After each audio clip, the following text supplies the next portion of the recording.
Hey guys, welcome to back to my mini blog. Guys, আজি আপোনালোকক মই good news এটা জনাম আৰু গুড নিউজটো হ'ব ষ্টেডিয়ামত গৈ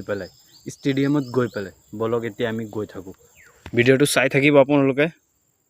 Hey guys, good evening guys. আজি আমি যাম উইৰাগাঁও দি বহুত চমু হয়। অকলে গৈ আছোঁ মানে কি জানে আজি মানে মোৰ লেট হৈছে গম পাইছে অকলে গৈ আছোঁ ফেটেল মাৰি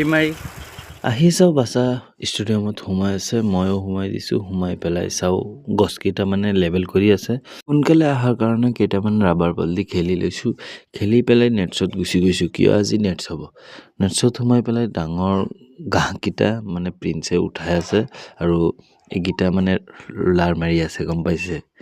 আৰু এইফালে আমি ৰোলাৰ মাৰি পেলাই আহি গৈছোঁ ৱাৰ্ম আপ কৰিবৰ কাৰণে সৰুকেইটাক দিছে মানে ড্ৰাইভ কৰিবৰ কাৰণে আৰু আমি এতিয়া কৰিম নেটছ গম পাইছে গাইছ এতিয়া মই যাম বেটিঙত কিন্তু এটাই ভুল কৰিলোঁ মোৰ ভিডিঅ'টো দেখাব নোৱাৰিলোঁ নেক্সট টাইম দেখাব ট্ৰাই কৰিম আৰু এইফালে শ্যামলে বেটিং কৰি আছে প্ৰিন্সে ড্ৰাইভ কৰি আছে গাইছ আজিৰ ভিডিঅ'টোত মানে গুড নিউজ এইটোৱেই যেন নেক্সট দেওবাৰে আমাৰ ইয়াত তেজপুৰ আহিব খেলিবৰ কাৰণে আৰু সৰুকেইটা যাব গুৱাহাটীত মেটচ খেলিবৰ কাৰণে আজিৰ কাৰণে বাই বাই নেক্সট ভিডিঅ'ত লগ পাম